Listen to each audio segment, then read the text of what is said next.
Hello, everyone. I hope you are doing well wherever you are. I'm going to share with you about globalization, free trade, and protection. In some texts, it's known as protectionism. So, to begin with, let's first know the meaning of the term globalization. It is simply a process of interaction and integration among the people, companies, and governments of different nations, a process driven by international trade and investment and aided by information technology. So let us get to know more about this globalization. There are some key drivers of it, which are the first one, international trade, secondly, foreign investment, and thirdly, technological advances. So international trade now, that's when companies or countries, they exchange goods and services efficiently. And by doing that, we can have economies or countries reducing the trade barriers such as tariffs, embargoes, and quotas, which allows free flow of goods from one country to another. And this will in turn benefit the consumers and the economies alike. Secondly, foreign investments. That's where now we attract foreign companies, foreign entrepreneurs to come and invest in our country or in other countries. And by doing so now, they end up creating new opportunities, uh, create jobs, and also stimulate their economic growth of that particular country where they're operating. And thus, it enhances the interconnectedness of global economies. And thirdly, technological advances. This actually allows communication and transportation to be done effectively and efficiently. And in doing so, we tend to have continuous improvements in the technologies that we use in our everyday life.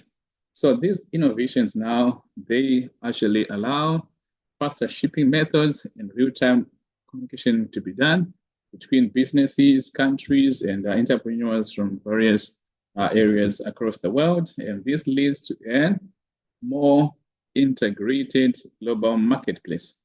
And there are some benefits of globalization that we can as well talk about here.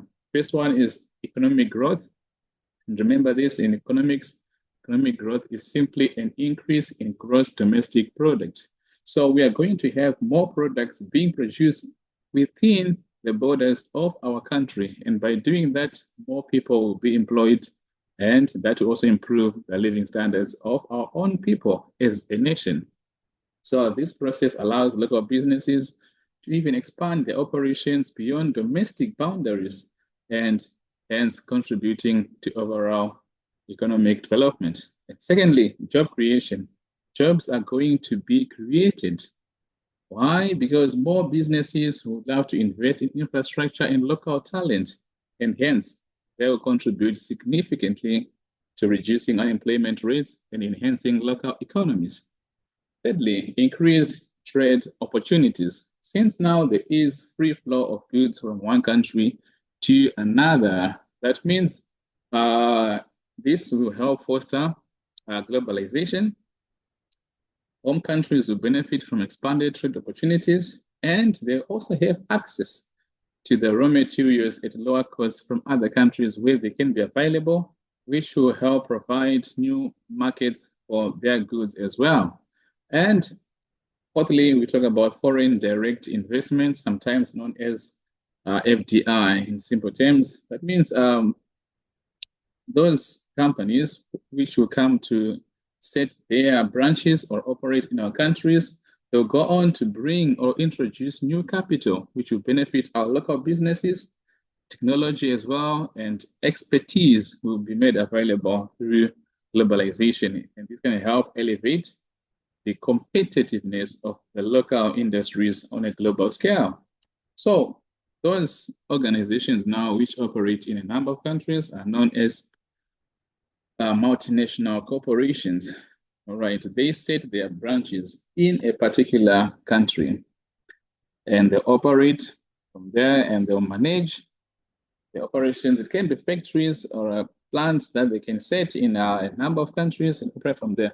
So this will allow them to be present globally, which enables them to leverage different markets and resources. So the company may have the headquarters in a particular country. Where the headquarters is located is what is known as the home country.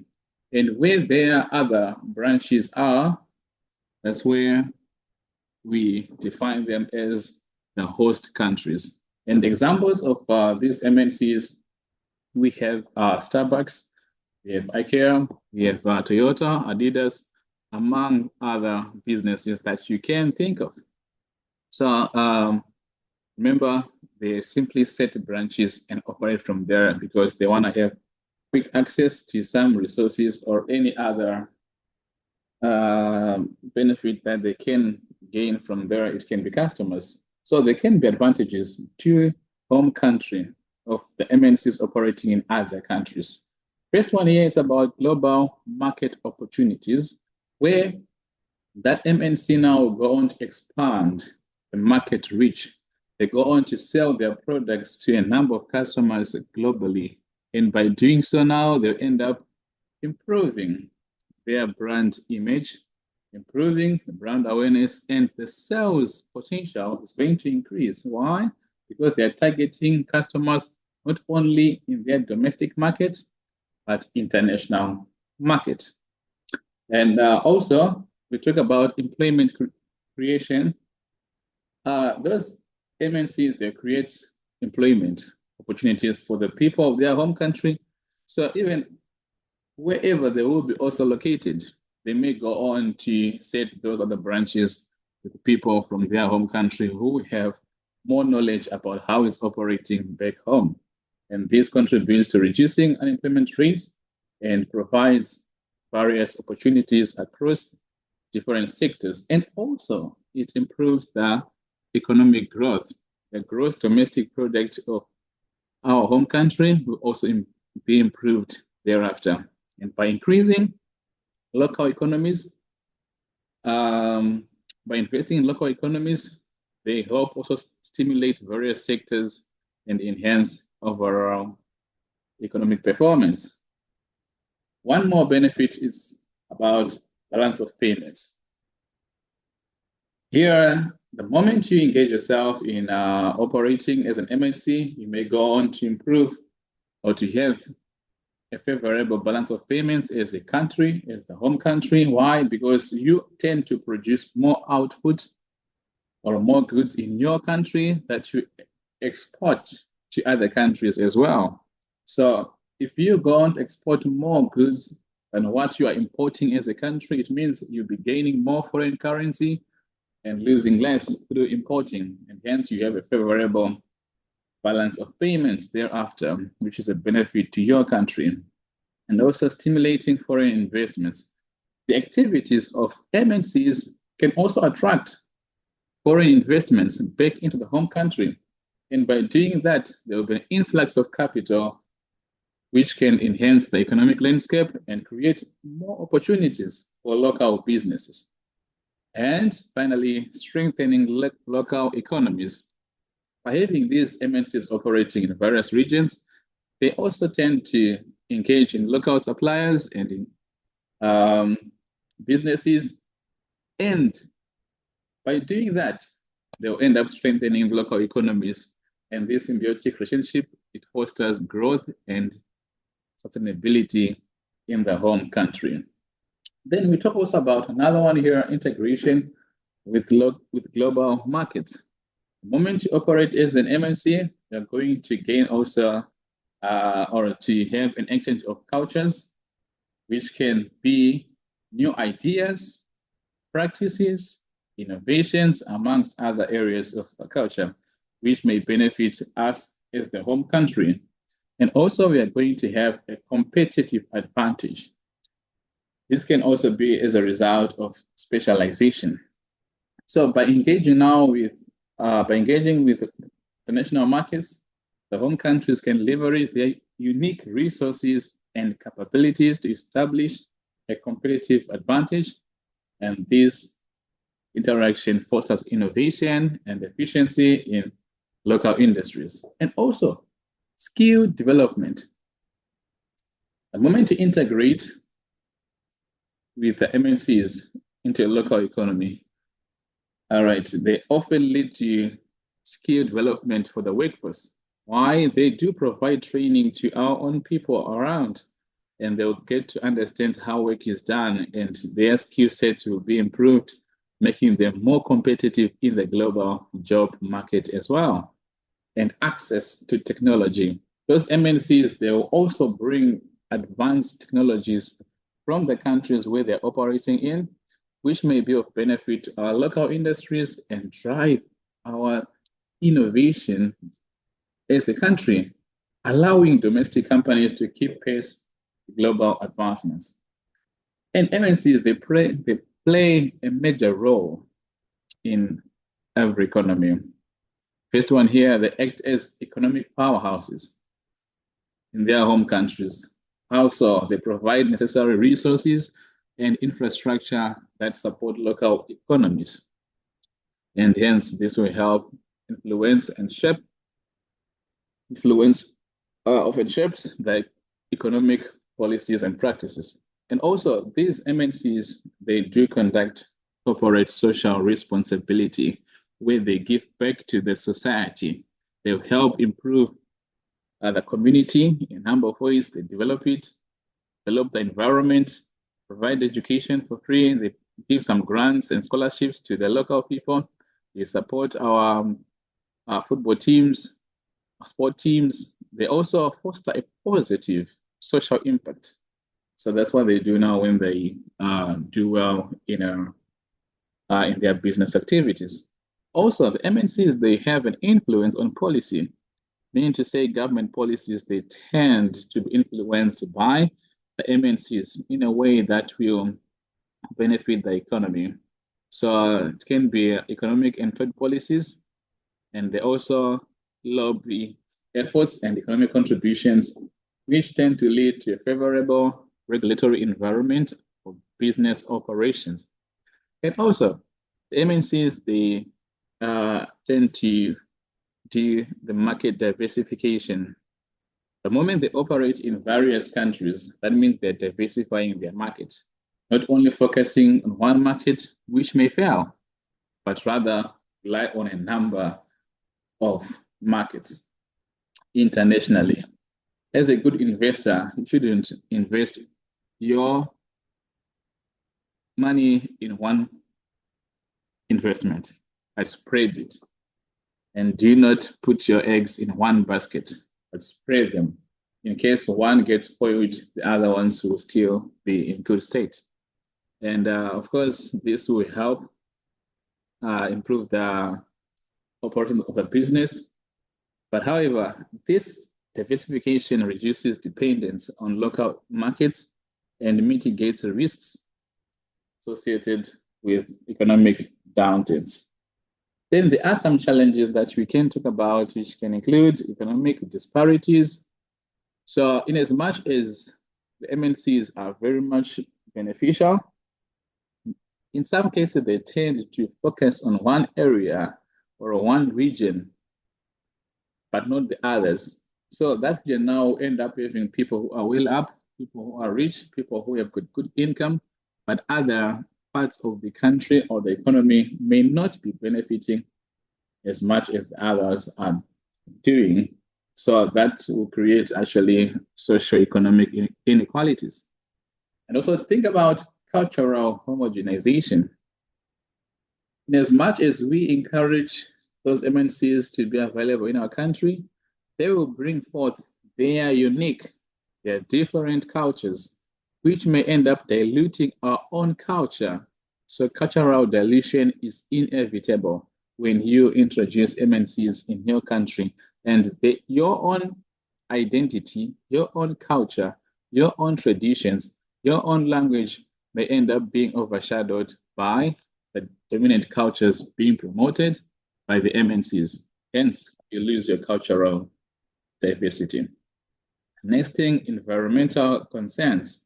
Some of these MNCs, they end up destroying the natural outlook of the environment, some they pollute our environment, some they go on to deplete our resources, and that will end up affecting us in the long run, as they may go on to create an imbalance between growth and sustainability.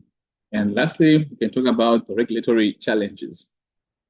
There are rules, the laws, regulations that those MNCs have in their own country may differ from what we have in our own country.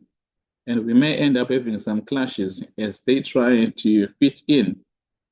However, in some cases, the governments may end up amending some of the laws to suit those MNCs in the case that they are bringing more income to the country, which may affect our legal system. And one more area is about free trade. Free trading, like its name, is when there are no restrictions for trade between economies, meaning to say there are no tariffs, no embargo, no quotas available. Goods are exchanged freely at zero cost. Of which let us talk about the advantages of us having a free trade. It allows countries to benefit from specialization. So countries now tend to focus on goods that they produce the best with the available resources and technologies. So if we cannot produce more of timber in our country, we don't produce it. Think about Japan, they produce more of cars. Think about Germany, cars are produced there because they have their necessary resources and technologies to produce that. And they go now to sell off such resources to other countries, gain more foreign currency, and acquire the resources that they lack. Because no country is self-sufficient based on the environment that you operate in. And also, if there is now free trade, there is increase in consumer choice. Consumer sovereignty is improved, meaning to say consumers can choose what they want to buy, because the market is flooded with various products from various countries. So choice is easy. And also the price of the goods tends to be affordable to all the customers or the consumers.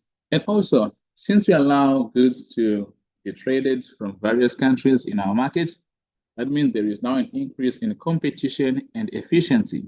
And whenever there is competition, businesses are forced to improve the quality of their products and reduce their prices to attract more customers. And efficiency tends to be inevitable in such a case. And also, this creates new business opportunities. Everyone now is free to provide or sell goods in their domestic and international markets. So more businesses, they will go on to be introduced. And that means more profits and revenue would rise thereafter. And however, there are some drawbacks that we can talk about concerning free trade. So the first one here, free trade, of course, as much as it is good, it may reduce opportunities for growth in less developed economies and threaten jobs in countries which are developed. Why? Because small businesses in developing countries may not be able, or they may fail to compete with the larger foreign firms which are now existing in their own countries. And by doing that, they end up shutting down the operations, and customers rely on products being provided by the MNCs. And also, the established businesses in countries which are developed, they may lose their market share as new firms now keep on entering the market and they'll compete with them, charging their products at a lower price and higher quality. That means they may end up losing the grip in the market. And also it causes rapid resource depletion and climate change as more resources are used up by firms. The MNC, they're trying to exploit all the resources, and also they exploit the workers and the environment at the expense of our people. So we may end up seeing that workers are being paid lower wages. The environment actually is being affected, polluted, and this will affect everyone in the country. But they'll only benefit because they will get the resources that they want at the expense of us. And also, income inequality worsens. As multinational firms, consumers have dominated international supply and demand. This means if you are rich, you keep on getting richer and richer. And you will be the ones who are able to buy the products and selling more products. And those who are poor now, they'll keep on losing out on products and resources because they don't have the means to acquire them. And next thing here, let's talk about protectionism. So in trying now to avoid the drawbacks which are brought about by the free trade, some economies, they tend to introduce ways to reduce or restrict international market access and competition using the trade barriers. And some of them, they are as follows. First one is a tariff. Tariffs are simply taxes, indirect taxes on imported goods. That's the most common one. But however, it can also be charged on exported goods. So goods that make them more expensive and imposed in order to discourage domestic consumers from buying them. So in the case that you decide to import goods from other countries, the government will just charge this tariff, and it will be the cost price of your product plus the tariff. That will make it more expensive than for you to buy the goods from within. Next thing's about subsidies. Governments may go on to fund or pay domestic producers in order for them to produce more output and to reduce their cost of operations. And this will help them reduce their prices of their products and attract more customers from the domestic markets. So the goods now will become cheaper for the citizens to buy rather than importing from other countries. And thirdly, we have what we call quotas. Quotas is simply a limit on the number of imports. The quantities that you are going to import into a country are going to be limited. The government may say you are only allowed to import at least one car per year if you are an individual. Businesses may be given leeway with the 20 cars per year. It just depends with the country's regulations. And then embargo, it's a complete ban on imports of a good to a country. So a government may say, probably this product is going to affect our domestic markets or local industries, and they may not allow anybody to import such a good into their country, as that will force now the customers to buy it more for going their local businesses, which will affect the local employment and the local industries as well. So there are some reasons why the governments may introduce this protectionism. First one here is to protect the infant industries. So some industries, they will still be trying to find their way up, trying to grow. And the moment you introduce the MNCs, which are well established, bigger firms, they will not be able to compete with them, and thus they may fail. So if they protect these industries now, then that means lesser competition will be available from these foreign firms, and hence increase their chances of survival and growth. And secondly, to protect sunset industries. Some industries may be on their declining stage, and they will still employ many people from within our country. And closure of firms in that industry, it may result in high unemployment. So if we're going to introduce these barriers, that means lesser competition from foreign firms, which will decrease their rate of decline. And thirdly, to protect strategic industries. There are some areas which are very much strategic and important to a particular economy or country. It can be transport system, energy, the defense. Some countries will never want to hear about any business that will go on to compete with them. So they'll try by all means to protect these, and they will not be dependent on supplies from overseas, but from within their own country. So if some foreign firms go on to supply these, that means they may end up being restricted when it comes to output, and the prices may be higher. So that would be a problem to the governments, and also to protect domestic firms from dumping. So dumping now, not like a business is going to sell poor quality products, no, but it's a kind of the predatory pricing that occurs when imports are sold at a price either below the price charged in the home market or below its cost of production. And this will result in local firms or domestic firms being unable to compete with these firms, and will be forced to go out of businesses because the customers, they want lower prices and high quality products. So the goods may be of higher quality, but the prices now are very much lower than what they're offering within their country. And once this happens, the foreign firms will raise their prices and enjoy the monopolistic power. So trade barriers will help eliminate the risk of dumping. It's a good thing to our country. And there are some consequences of protectionism. First one here is they restrict consumer choice, because other firms won't be able to sell their own products in our country because it can be more expensive for them to do that. So customers will lack sovereignty when it comes to the goods choices.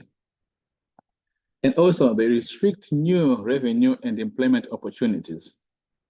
Restrict new revenue and employment opportunities. This means that we're supposed to gain more revenue through importing or through exporting the products. But now, if we introduce the barriers, the goods will become more expensive and less will be imported or exported, and the sales will also be decreased. So that means less revenue will be available to the businesses, the government, and they will suffer thereafter. So now if there is less economic activity in the country, that means less revenue and more people may end up losing their jobs. And also that will raise the unemployment levels in our country. And the next thing is about high levels of import tariffs and quotas. They will force the costs of production to increase at home, and prices will be driven up, and this will end up causing the cost push inflation. And the next thing is about protecting inefficient domestic firms. Some of the firms that we have in our country may be inefficient. Their quality of their products may not be high. And if you now not allow trading to happen, free flow of goods to happen, that means you are going to make your people suffer because the quality is poor because of lack of competition in your domestic markets. And also other countries may end up retaliating. So if a country introduces the barriers to restrict imports from the countries, the countries now that are affected by this will also impose similar trade barriers. And at the end of the day, we end up having what you call trade war, which may develop, and relations between these countries may end up worsening, and that can affect even the employment of their own people in other countries thereafter. So thank you very much for listening, and I guess you've learned something from this. So here are my details in case you want to reach out to me. Have a lovely day. I'll see you in my next video.